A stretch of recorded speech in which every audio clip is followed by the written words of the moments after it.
이어서 오늘 말씀 이제 우리가 함께 나누도록 하겠습니다. 오늘 우리가 함께 나눌 성경 출애굽기 20장 12절과 신명기 5장 16절입니다. 주보에 적혀 있습니다. 지난주와 동일합니다. 출애굽기 20장 12절 말씀 함께 읽겠습니다. 시작. 내 부모를 공경하라. 그리하면 내 하나님 여호와가 내게 준 땅에서 너의 생명이 길리라. 신명기 5장 16절 읽어봅니다. 너는 너희 하나님 여호와께서 명령한 대로 너의 부모를 공경하라. 그리하면 너희 하나님 여호와가 내게 준 땅에서 너의 생명이 길고 복을 누리라. 오늘 다시 듣는 십계명 17번째 시간입니다. 제5계명. 지난주에는 부모 공경이라는 제목으로 말씀을 나눴고, 오늘은 공경함과 부모됨이라는 제목으로 말씀을 나누려고 합니다. 지난주에 나누었던 말씀의 내용을 조금 이해를 잘 하셨으리라 생각이 들지만, 그래도 간략하게 한 번 더 여러분하고 나눠보면은 지난주에 나눴던 것은 이런 거였습니다. 우리들 일반적으로 제5계명 내 부모를 공경하라. 그러면 내가 너에게 준 그 땅에서 너의 생명이 길고 복을 누리라. 이렇게 하셨던 말씀이 일반적으로는 자녀들을 향한 하나님의 명령이다. 우리들 이렇게 이해하는 경우들이 많이 있습니다. 자녀들을 향하여서 너희들의 부모를 무엇하라? 공경하라. 그러면 네가 무엇하는 거야? 복 받는 거야. 부모 공경하면 네가 복 받는 거야.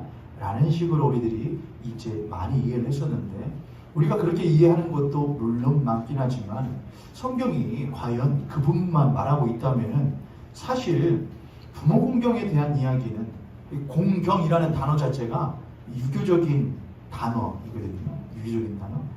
부모를 공경하라 라고 하는 것은 사실 굳이 성경이 아니어도 우리들이 유교적인 전통이라든지 아니면 인간 사회에서 꼭 지켜야 될 하나의 도리로서 여겨지는 것이지 않습니까?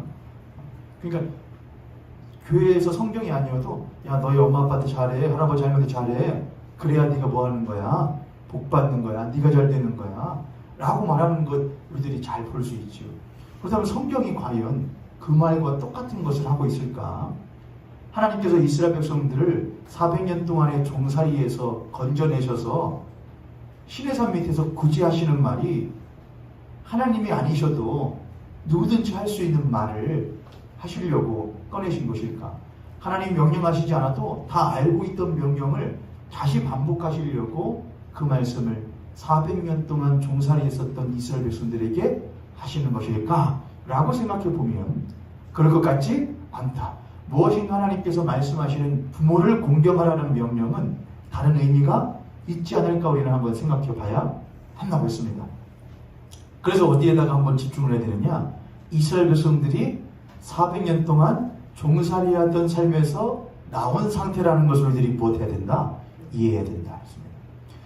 이스라엘 백성들이 400년 동안 종살이를 하면서 그들은 누구를 잃어버렸고 하나님을 잃어버렸고 하나님을 쫓는 삶을 잃어버렸고 하나님을 쫓는 나를 잃어버린 것이 이스라엘 사람들이었습니다. 400년 동안의 종살이 가운데 잃어버렸죠. 하나님을 잃고 하나님을 쫓던 나를 잃고 하나님을 쫓던 삶을 잃어버린 게 이스라엘 백성들이었어요. 그렇게 처음에 이집트 땅에 들어갔었던 아이가 이집트에서 종살이를 하면서 하나님을 잃고 하나님을 따르던 나를 잃고 하나님을 쫓던 삶을 잃어버리면서 무엇이 되어가고 그 아이가 이제 커서 아버지가 되어 있죠. 아버지가 된 그는 자신의 자녀인 노예 생활하는 나의 자녀에게 하나님을 말하지 못하고 하나님을 쫓던 나를 말하지 못하고 하나님을 쫓아야 될 삶을 말하지 못하는 아버지가 됐을 것입니다.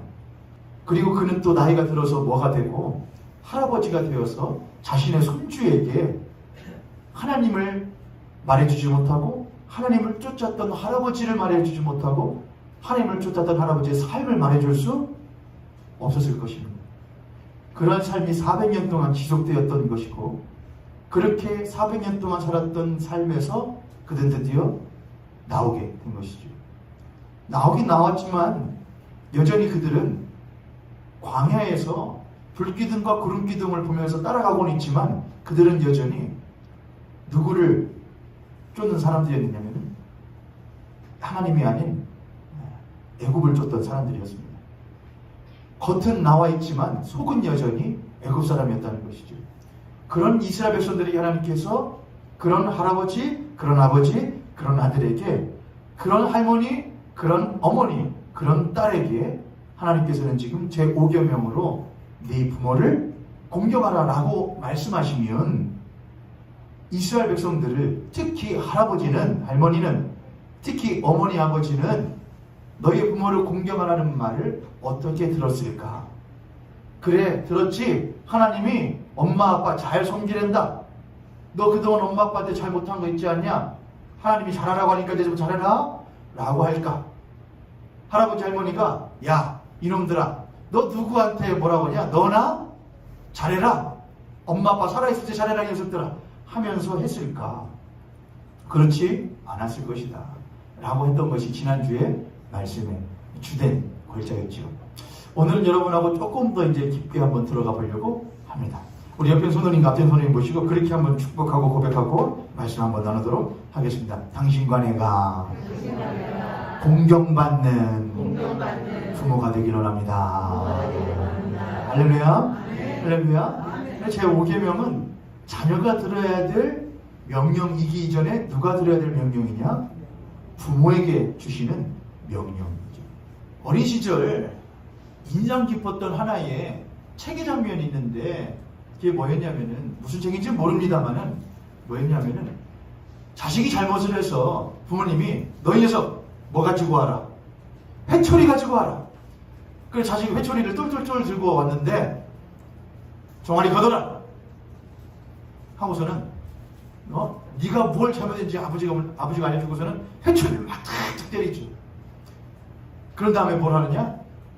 자, 회초리를 자식에게 주고 아버지가 일어나시더니 뭘 걷고 바지를 쑥 걷어 올리시고 종아리를 대고 이제는 너를 잘못 가르친 아빠를 못해라. 때려라. 했더니 자식이 참 아버지를 못하지 못하고 만약 우리 자식들한테 야 때려라. 그럼 어떻게 할까요 여러분? 때려요. 그럴 수 있어. 이게 옛날에는 내가 어찌 누구를 때립니까? 내가 어찌 하늘 같은 아버님을 때릴 수 있다. 하지만 요즘에는 그런 건 없지 않습니까? 얼씨구나. 그동안에 묵혀놨던 걸 한번 맞아보시고서는 때리는 요즘에는 참 대단한 세상이에요. 얼마 전에 뉴스에도 봤더니 중학교가 고등학교였는데 학생이 강단에서 선생님이 서판하고 계시는데 여자 선생님이었는데 다 누워가지고 핸드폰으로 무엇하고 있잖아요. 그냥 짓고 있잖아요. 저 같았으면은 우선 밟고 저를 못 봤다고 하면 되니까 밟고 올라가서 저는 서판할 것 같아요. 대단해요. 요즘에는 그런 게 없죠. 옛날에는 때려라. 그러면은 정상적인 자식이라면은 정상적으로 배운 생각 있는 자식이라면 내가 어찌 아버지를 못할 수 있습니까? 때릴 수가 있겠습니까? 했을 거예요. 아무튼 중요한 제가 인상 깊었던 건 뭐냐? 아버지가 자식에게 무엇을 말하고 야 네가 잘못된 것은 너를 잘못 가르친 누구의 책임이 크다. 아버지의 부모의 책임이 크다. 그러니 너도 혼내지만은 나도 너에게 못해야겠다. 혼나야겠다.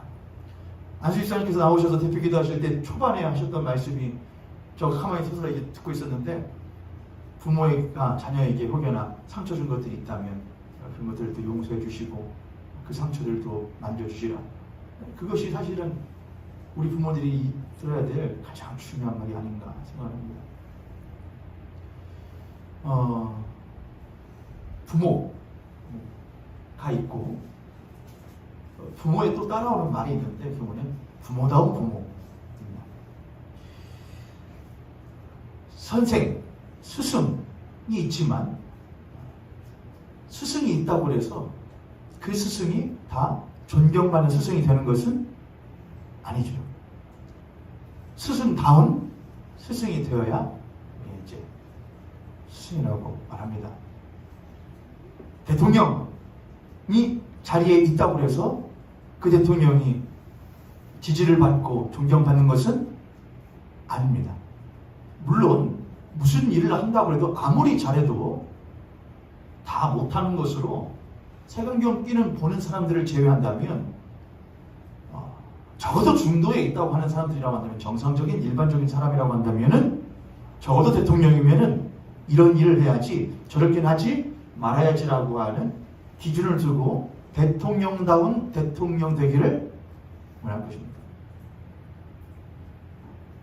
영부인도 영부인다운 영부인 돼야 영부인 취급을 해주는 것이 당연하죠.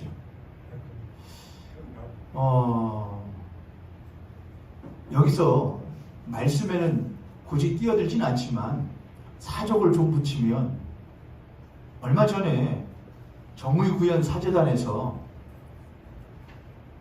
전 조국 장관의 부인인 정경심 교수의 형 집행 정지, 그가 허리에 디스크가 굉장히 위중한 파열의 상태에 있으니 잠깐 형 집행을 못하고 정지하고, 형 집행 정지라는 것은 치료받고 다시 형을 살게 하자는 겁니다. 하게 해주셨는데 그것을 거부를 했죠. 그거에 대해서 천주교 정의구현사재단에서 성명을 내고 이런 말을 했습니다. 사람이 아프면, 사람이 목숨이 위태로우면 그 사람을 고쳐주어야 된다고, 구해주어야 된다고 왜 말을 하지 않습니까? 왜 아무도 그 말을 하지 않습니까? 라고 하는 그 천주교 정의구현 사재단의 대표 사제분의 말이 참 인상 깊었습니다. 왜 말하지 못할까? 그는 종교인인데 그는 앞에 나와서, 대중들 앞에 나와서, 매스컴 앞에 나와서 그 말을 하거든요. 그럼 그분 앞에 대고 우리들이 종교는 뭐를 지켜야지, 중립을 지키고 정교 분리의 원칙을 지켜야지 어찌 저렇게 하느냐 라고 하는 그런 쓰레기 같은 말 때문에 기독교가 욕을 먹습니다. 저도 강단 앞에서 얼마 되지 않는 여러분들 앞에 있지만은 저는 말을 합니다. 정경심 교수의 형 집행 정지는 당연히 받아야 합니다. 왜냐하면 이명박 대통령이라고 했던 이명박 씨는 아주 큰 비리를 저지르고, 그는 형을 살고 있었음에도 불구하고 아주 미약한 질병을 가지고 병원에 나온다고 했지만 실제로는 어디에 가 있으며, 실제로는 자기 자택에 가서 치료를 받고 있지 않습니까? 돈 많고 빽 있었던 모든 사람들은, 권력자들이라는 사람들은 그렇게 하지 않습니까? 하지만 그렇게 살아있는 권력이라 말했었던, 그래서 죽여야 된다고 말했었던 그는 실제로 형 집행 정지도 받지 못하는 처지에 있는 걸 보면, 정상적인 사고를 하는 사람이면 누가 진짜 살아있는 권력자인지를 알 수 있죠. 누가 진짜 권력자구나, 대한민국에서는. 그럼 기독교인은, 그리스도교는 누구의 입장에 서줘야 되느냐? 약자의 입장에 서줘야 되는 것이고 피해자의 입장에 서줘야 되는 것이 기독교, 맞지 않습니까? 이것이 성직자가 잘못된 일을 하는 것입니까? 기독교 대한성결교회는 한 번도 그런 말을 하지 않아요. 전 그래서 기독교 대한성결교회의 목사로서 지금 제가 있는 것이 지금으로서는 매우 부끄러워요. 또 한마디 하죠. 지금의 현 영부인인 김건희 씨가 국민대학교라는 대학교에서 썼던 박사학위 논문이, 저도 논문을 써봤지만 말도 안 되는 수준인 것이라고 국민대 자체 교수단에서는 그래도 괜찮아라고 말했지만, 국민대 밖에 있는 교수들이, 박사들이 모여서 검증을 해보니 이것은 마주 못하다, 논문으로서 가치가 없다, 가치가 없는 것이 아니라 이것은 베껴 쓴 논문이다, 복사 논문이다 말했습니다. 그러면 뭘 받아야 되지요? 심지어 그 영부인조차 영부인 되기 이전에 국민들 앞에 나와서 제가 돋보이고 싶은 욕심에 허위로 제가 제 이력을 위조하고 그랬습니다. 라고 뭘 했지 않습니까? 시인을 했으면은 그에 합당한 뭘 받아야 되는데, 처벌을 받아야 되는데, 그는 뻣뻣하게 있는 걸 보면서 저는 왜 우리 서울신학대학교, 제가 나온 서울신학대학교 목사들을 양성하고 기독교 지도자들을 양성한다는 서울신학교 교수들은 왜 한마디도 못하는가? 오히려 일반 대학교의 교수들보다 더 높은 도덕적인 수준을 가지고 잘못한 부분에 대해서는 서울신학대학교 교수님들이 앞장서서 성명을 발표하고 대자보를 붙이고 김건희 씨의 학위 논문에 대해서 우리들은 인정할 수 없다 라고 말해야 되는 거 아닌가요? 김건희 씨의 그 박사 논문이면 내 논문은 쓰레기나 마찬가지 아니에요, 여러분? 그렇잖아요. 근데 왜 그걸 말하지 않을까? 그래서 서울신학대학교가 그렇게 졸업자들에게 욕을 먹습니다. 왜 그럴까요? 학교가 학교답지 못하기 때문에, 교수가 교수답지 못하기 때문에, 목사가 목사답지 못하기 때문에, 대통령이 대통령답지 못하기 때문에, 선생이 선생답지 못하기 때문에. 이 자리에서 목사님 선생 노릇하고 싶어요, 잘 대통령 노릇하고 싶어요. 그런데 그렇게 하지 못하도록 만드는 여러 가지 사안들이 있어요 라고 말할지라도, 여러분 앞에서는 지도자는, 원래 리더는 항상 그런 거예요. 모두가 나를 지지해주지 않고 모두가 우리를 인정해주지 않습니다. 그럼에도 불구하고 마땅히 해야 할 바를 끝까지 하는 것이, 그게 리더예요. 그게 선생이고 그게 지도자거든요. 그런데 이 세상에서 가장 위대한 지도자가 있는데 그게 누군 줄 아세요, 여러분? 저를 따라서 이 세상에 가장 위대한 지도자는 바로 부모다. 바로 부모예요. 바로 부모예요. 모세가 태어나고 나서 그의 어머니 요게벳은 그를 떠내려 보내고 다시 되찾게 되었을 때에 그 아이를 품에 안고 하나님의 것을 가르쳤어요. 위의 것을 가르치고 신령한 것을 가르쳤습니다. 그 아기 모세에게 그 어미 요게벳은 자신에게 하나님의 살아있는 말씀을 전해주는 첫 번째 보는 선지자였습니다. 어미가요. 그는 하나님의 말씀을 자기 아기에게 내려주면서 하나님은 이렇게 하실 거야, 너는 하나님의 사람이고 하나님은 너를 이렇게 사용하실 거라고 말해주는 첫 번째 접하는 예언자였어요. 그는 자신의 아이를 올바른 곳으로 인도하고 옳지 못한 곳으로 가지 못하게 만드는 첫 번째 만나는 왕이었습니다. 부모는 그래서 하나님이 자녀에게 맡겨주시는, 자녀에게 붙여주시는 첫 번째 왕이자 첫 번째 선지자이자 첫 번째 예언자가 바로 뭐냐? 부모예요. 그래서 부모는 카베드한 거예요. 제가 지난주에 히브리어로 공경이라고 말한 것이 히브리어로 카베드라고 한다고 했죠. 그 뜻이 뭐라고 그랬죠? 뜻은 무겁다예요. 무겁다, 중하다. 너희 부모를 무엇하게 여겨라? 카베드 여겨라. 카베드라라는 것은 뭐냐? 너희 부모를 무겁게 여겨라라는 말이에요. 공경, 막 그것은 제껴두고 히브리어 자체로는 카베드라, 무겁게 여겨라 이거예요. 너희 부모를 무겁게 여겨라. 그런데 너희 부모가 도대체 무엇이 무겁냐 이거예요. 그 부모의 무거움은, 카베드 받을 수 있는 것은 그 부모 자체이기 이전에 그 부모가 가지고 있는 것 때문에 무거운 거였어요.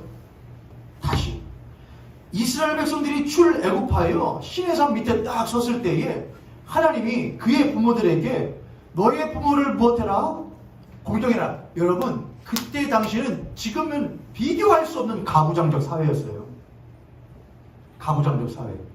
그러면 아버지에 대한 것은 굳이 하나님이 말하지 않아도 철저하게 못하던 때였느냐? 아버지는 하늘과 같은 존재였어요. 범접할 수 없는 존재였단 말이에요. 이미 중요한 존재였다 이거예요. 근데 하나님은 또다시 이스라엘 백성들을 향하여서 너희들은 너희들의 부모를 못하게 여겨라, 무겁게 여겨라 했다는 거예요. 이미 무거운데요. 이미 아버지가 말하면 천금 같은데요. 이미 아버지가 말하면 무조건인데요. 근데 더 뭘 무겁게 여기냐 이겁니다. 성경에도 그렇게 쓰여있죠. 너희들의 부모를 했어요. 아버지와 어머니죠. 이것은 참 재밌어요. 하나님께서 이스라엘 백성들에게 그때 당시에는 가부장적 사회고 여성들의 인권이라는 건 매우 땅에 떨어져 있을 때였기 때문에 하나님이 너희 아버지를 못하게 여겨라, 중하게 여겨라 라고 하는 것은 충분히 그때 당시 시대상으로는 인정되고 이해되는 바인데, 너희의 무엇도 중하게 여겨라, 너희의 어머니를 중하게 여겨라, 이건 성경에 참 놀라운 의미죠. 어머니는 그저 무엇의 수단이었거든요. 어머니는 그저 생육의 수단이었거든요. 근데 너희들의 어머니를 아버지가 동등한 선에 놓고 너희 아버지 어머니를 못하게 여겨라, 무겁게 여겨라 했단 말이에요. 우리 옆에 손들이 같은 손님 보시고 그렇게 하면 우리 축복하겠습니다. 그러고 보면 우리 여성들에게 해야 될 말이긴 하지만, 그러고 보면 하나님은 아버지와 어머니를 참 중하게 여기십니다. 우리 어머니들 한번 말해보시죠. 저를 따라서. 그러고 보면 이 시대에 태어난 것은 참 큰 축복이고, 그러고 보면 이 시대에 그리스도인 어머니로 사는 것은 참 놀라운 은혜다. 아멘. 아멘. 지금이야 우리들이 이제 여성 인권이 많이 신장되어져 있기 때문에 하지만은, 예전 우리 할머니 정도, 어머니 정도 때까지만 해도, 기독교가 처음 들어왔던 100년 때까지만, 100년 전만 해도 남자와 여자가 같이 형제와 자매라 부른다는 것이, 그거는 혁명적인 일이었다고 하죠. 여하간 너의 부모를 공경해라. 그럼 너의 부를 공경하는 것은 이미 하나님이 말씀하시기 이전에도 중하게 여겼었는데, 너의 부모를 공경하라, 중하게 여기라는 건 무엇 때문에 중하게 여기냐 이거예요. 이스라엘 백성들이 400년 동안 종살이 하다가 나왔어요. 하나님 앞에 자녀도 그렇고 아들도 그렇고 아버지도 그렇고 할아버지도 그렇고, 하나님의 관점에서는 이 모든 3대가 지금 무엇 해야 될 존재들이냐? 첫 번째, 너희들은 첫 계명을 준다. 너희는 나 외에 다른 신을 섬기지 마라. 누구에게 주는 계명이에요? 아들에게 주는 계명이에요? 예, 맞아요. 아버지에게는요? 예, 맞아요. 할아버지에게는요? 예, 맞아요. 첫 계명.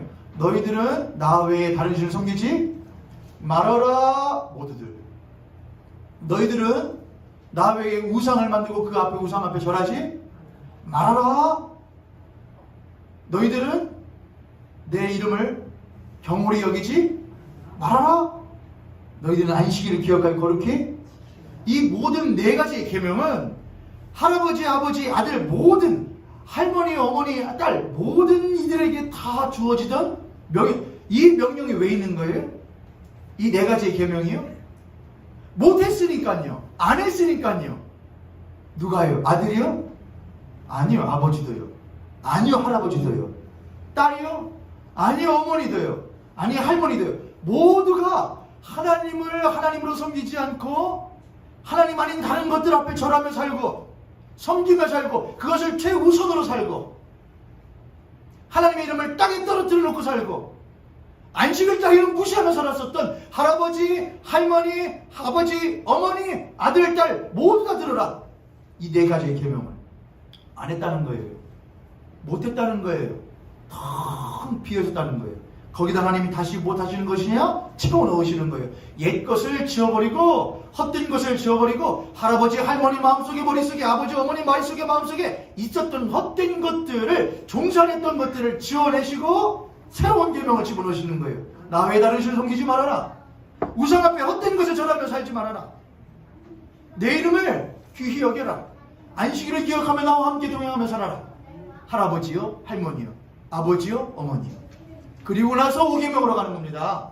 너희들은 이제는 옛 것을 버리고 헛된 것을 버리고 하나님이 가장 중하신 분임을 알며, 살아계신 하나님이 가장 무거운 분이심을 알며, 존귀하신 분임을 알며, 하나님을 하나님으로 섬기며 그 하나님 앞에 온전히 순복하며 그 하나님의 이름을 귀히 여기며 그 하나님과 동행하는 안식의 삶을 살아가기를 힘쓰며 피 흘리기까지 애쓰는 너희의 아버지, 어머니, 너희의 할아버지, 할머니를 무엇하라?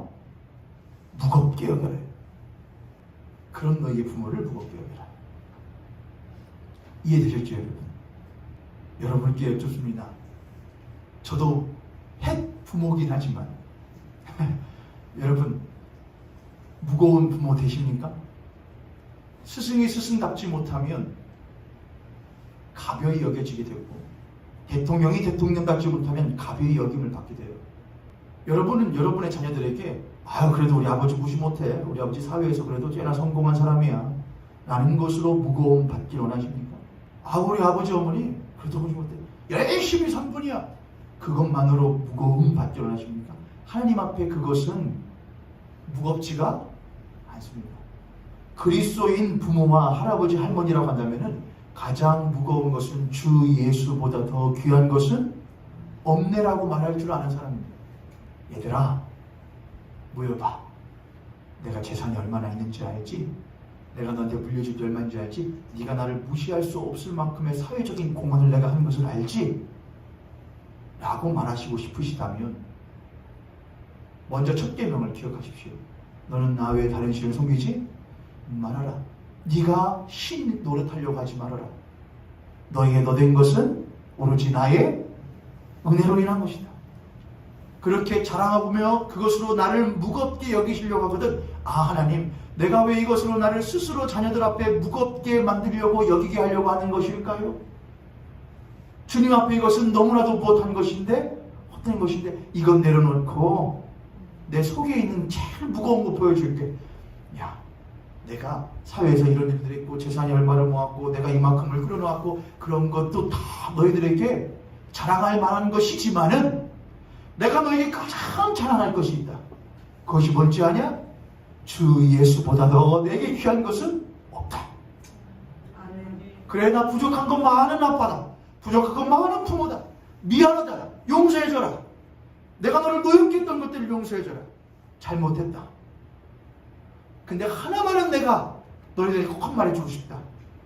그래도 내가 열심히 이 땅 가운데서 부족한 것 많았지만 주 예수보다 더 귀한 것은 없음을 알고 내가 그분을 가장 무겁게 여기며 살려고 분투했었던 나의 삶이었다.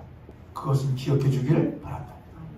하나님은 아브라함이라는 사람을 갈대아 우르에서 끄집어내십니다. 그리고 아브라함을 열국의 무엇으로 삼문친다고 약속을 하셨지요? 아버지로 삼기도 했습니다. 그리고 그 아브라함에게 너는 너의 부모집 아버지 집을 떠나 내가 너에게 지시할 무엇으로 가라? 땅으로 가라 그랬습니다. 그럼 그 땅에서 내가 너에게 헤아릴 수 없는 자손을 주리라 그렇게 했습니다. 오늘 우리가 읽었었던 본문에서도 내 부모를 공경하라. 그리하면 이 땅에서 그랬어요. 그러면 이 땅에서 너희의 생명이 길리라고 했습니다. 생명이 있기 전에 뭐가 먼저 있느냐? 땅이 먼저 있어요. 근데 그 땅은 누가 약속하신 땅이었냐면은 하나님께서 아버지 되었던 아브라함, 아버지 되었던 이삭, 아버지 되었던 야곱, 곧 이스라엘에게 주셨던 땅이었어요. 그 땅은 누가 함께 하시던 땅이었느냐? 하나님이 함께 하시며 하나님께서 다스리시던 땅이었어요. 고로 너의 부모를 공경해라. 5계명 가지고 하나님이 부모를 공경하라 그랬다. 부모 공경하면 뭐가 나오겠냐? 아무리 그래도 부모한테 공경하면 그래도 아빠가 돈 좀 나가고 재산 좀 나가고 재물 좀 나가고 그러지 않겠냐? 그럼 네가 무엇하지? 너 잘 되는 것이지. 그럼 네 잘 되는 것이지 뭐 내가 누구 잘 되라고 하겠냐? 라고 하면 된다 안 된다? 안 된다 말입니다 여러분. 그건 이 5계명을 제대로 알고 있는 그리스도인 할아버지 할머니 엄마 아빠가 아니란 말입니다. 네 부모를 공경해라. 말하시려면 첫 번째, 나는 네가 무겁게 여길 만한 부모가 되지 못했지만 내 속에 있는 무거운 것을 좀 봐줘라. 그게 무엇이냐? 에베소서 6장 1절부터 3절에 있는 말씀을 하면은 너의 자녀를, 그렇게 사도 바울이 그렇게 하거든요. 자녀들아, 너의 부모를 공경하라, 순종하라, 너의 부모에게 순종하라. 이것이 약속 있는 첫 계명이니라 그렇게 해요. 그리고 바로 이어서 그렇게 해요. 부모들아, 너희들의 자녀를 노엽게 하지 말고 오직 주의 교훈과 훈계로 양육하라 그렇게 합니다. 오직 주의 교훈과 훈계로, 내가 너에게 준 교훈과 훈계로, 내가 너희 부모들에게 준 무거운 주의 교훈과 훈계로 너희를 무겁게 만들고 그 무거운 교훈과 훈계로 너희 자녀들에게 뭐더라? 너희가 그들의 왕이고 제사장이고 예언자니 그들에게 무거운 그 교훈과 훈계를 못해 주어라? 전달해 주어라. 어디에서? 이 땅에서. 이 땅은 하나님이 다스리시는 땅이다. 여러분, 우리들에게 땅이 어디 있습니까? 땅은 바로 가정이에요. 가정이 우리에게 주신 땅이에요. 하나님 우리에게 주신 땅. 그리고 하나님은 여러분들을 이 세상에서 불러내셔서 그리스도인 아버지, 그리스도인 어머니, 그리스도인 할아버지, 할머니로 여러분의 그 땅, 가정에 딱 세워놓으셨어요. 아브라함도 처음부터 잘했던 건 아니었고 시행착오가 있었습니다. 열국의 아비가 되기까지. 여러분도 지금 우리가 그 과정을 가고 있는 것 같습니다. 그 가운데 우리는 엎어지고 넘어지고 또다시 일어나면서 가장 무거운 것이 무엇인지를 배워가는 삶을 살아가고 있는, 아직도 여전히 부모 견습생들입니다. 인정하십니까 여러분? 우린 배워야 될 게 많습니다. 누구에 대하여? 주 예수 그리스도에 대하여, 하나님에 대하여 배울 게 많고 아직 담아야 될 것들이 많습니다. 저울을 재어보십시오. 나는 주님 앞에 무거운 부모인가? 내 안에 많은 어떤 무거운 것을 나는 지금 담고 살고 있는가? 그렇게 했을 때에 하나님께서 아브라함에게, 이삭에게, 야곱에게 약속해 주셨던 것처럼 너희들의 땅에서 너희들의 자녀들의 생명이라는 것은 목숨 말하는 게 아니에요. 여러분 다 아시잖아요. 그건 장수라는 건 목숨 말하는 게 아니에요. 뭘 말하는 것이죠? 생명의 근원은 누구시거든요? 하나님이시거든요. 하나님을 얻는 자녀를 말해요. 하나님을 얻는 자녀. 그러므로 먼저 그리스도인 부모들은 공경받는 부모, 가베드, 무겁게 여김받는 부모가 되기 위하여 사도 바울이 말했던 것처럼 먼저 자녀들에게 피 흘리기까지 싸우는 신앙의 모습을 보여줄 필요가 있습니다. 나를 먼저 주의 교훈과 훈계로 무겁게 만들 필요가 있습니다. 시행착오를 겪으십시오. 또한 겪으셔야 됩니다. 그 가운데에 우리는 결국 무거운 부모가 되어져 갈 것이고, 그런 부모를 보는 아직은 철 없는 자녀들이라고 할지라도 그래도 속으로는 알아요. 겉으로는 안 따라가고 싶고 힘들어 보이니까 말은 안 하지만 속으로는 그래도 우리 엄마가 아빠가 믿는 게 제대로 믿는 것이지, 저렇게 믿어야 되지 라고 알아요. 그런 것을 전달해 줄 수 있는 우리 모현교회의 귀한 할아버지, 할머니, 또는 아버지, 어머니 되어주시길 주님의 이름으로 축복하며 부탁드립니다. 우리 옆에 손님, 앞에 손님 보시고 우리 마지막으로 한번 그렇게 서로를 격려하겠습니다. 공경받는 부모 되는 것이, 그리스도인 부모로 사는 것이 이 세상에서는 참 쉽고 어렵지요. 그래도 끝까지 포기하지 맙시다. 아멘. 아멘. 끝까지 포기하지 않는 우리 부모님들 되시기를 축복합니다.